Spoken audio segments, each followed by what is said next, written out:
Good morning, students. Welcome to English Class 8, Chapter 5, Honeydew Poem, The Schoolboy by William Blake. Stanza 1. I love to rise in a summer morn, when the birds sing on every tree, the distant huntsman winds his horn, and the skylark sings with me. Oh, what sweet company! Explanation. The speaker in this poem is a young boy who is joyful and likes to awake in the fresh and delightful summer morning. इस कविता में speaker जो हैं एक school going boy हैं, बहुत खुश हैं और सुबह उठना उन्हें अच्छा लगता है, पसंद करते हैं. Further describing the beauty of the summer morning, the boy likes the chirping of the words on trees.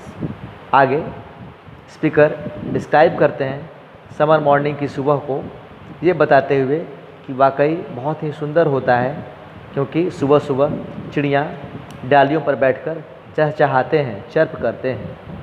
He also hears the sound of the horns blown by the hunter from a distance and sweet songs of the skylark.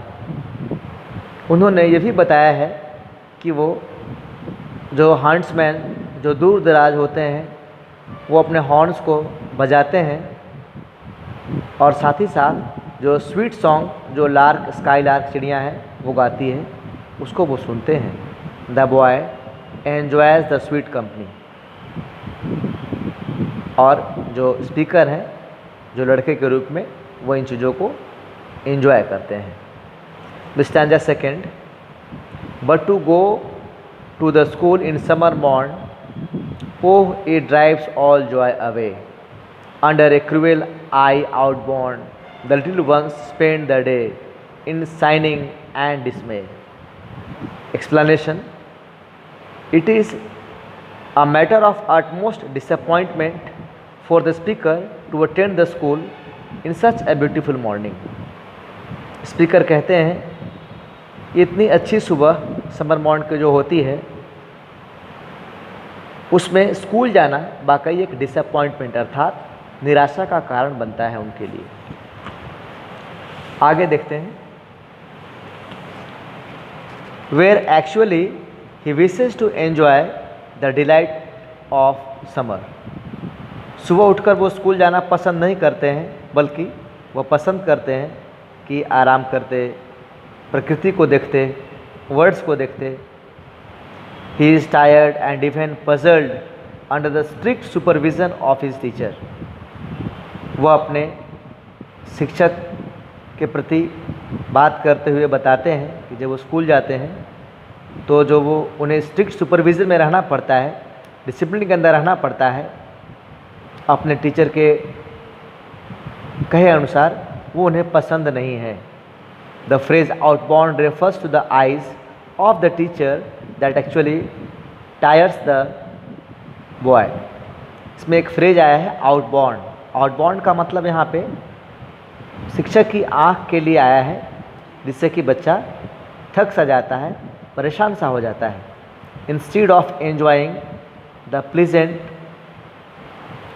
Summer morn, the child has to compulsorily attend the school where spends his day in a boredom and sadness.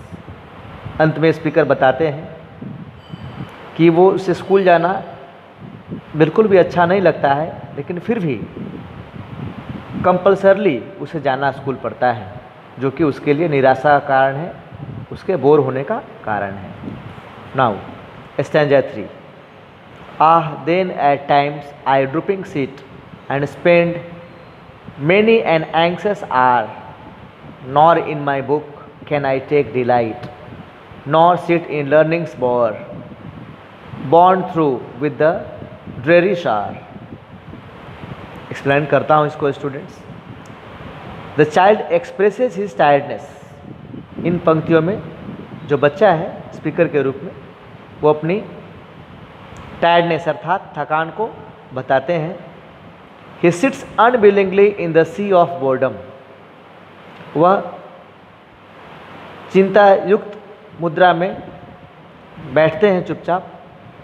The child keeps under control the attack on him by the harsh personality of the teacher and unnecessary lectures and his urge for unchecked freedom.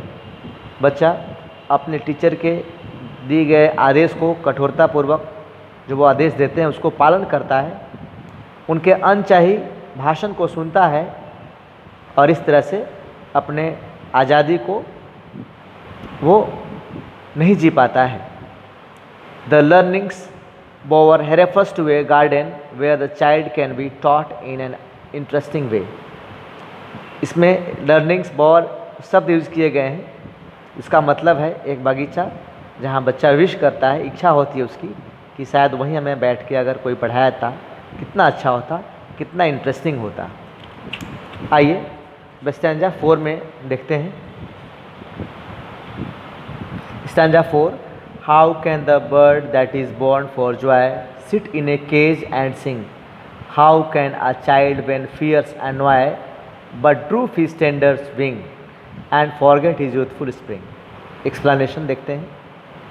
Again, the poet compares a child with a bird.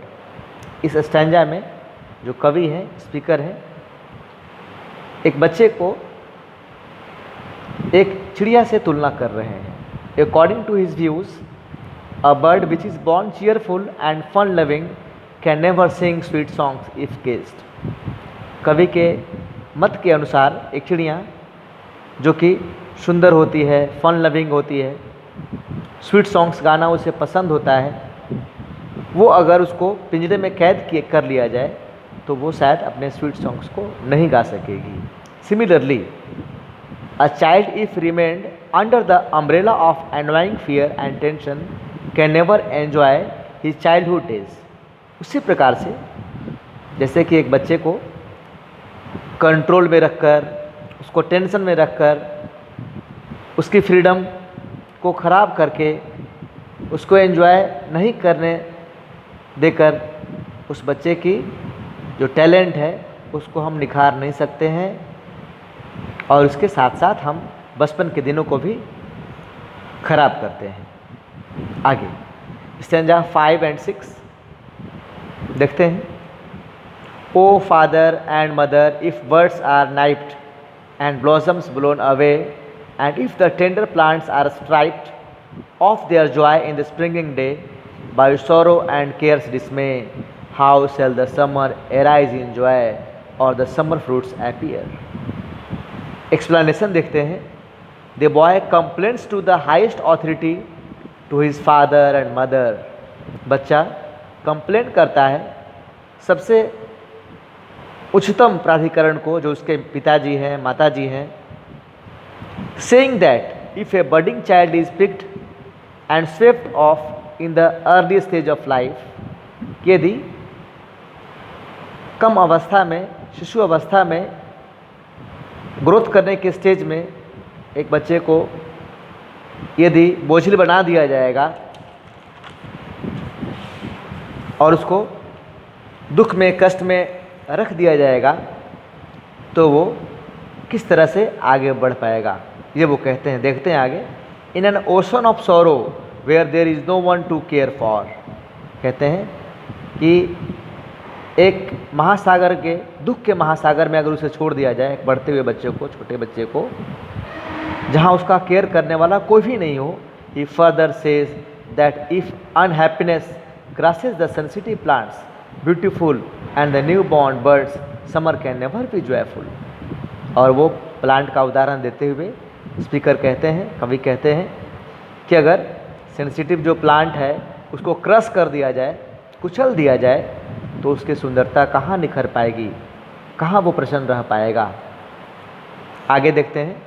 If sorrow and concern rule over the plants, it is impossible for the plant to blossom and bear fruits. कहते हैं कि यदि दुख और नियम का जखीरा अगर प्लांट को जकड़ कर रखेगा, प्लांट यानी कि बच्चे को जकड़ कर रखेगा, तो शायद उसके लिए इम्पॉसिबल होगा, असंभव होगा कि वो प्लांट फले फूले. इस तरह से बच्चों आपको ये पोएम जो है वो आई थिंक समझ में आ गई होगी. बेसिकली इस पोएम में जो कवि हैं उन्होंने ये बताना चाहा है कि एक बच्चे को स्वतंत्रता पूर्वक रहने का अधिकार है।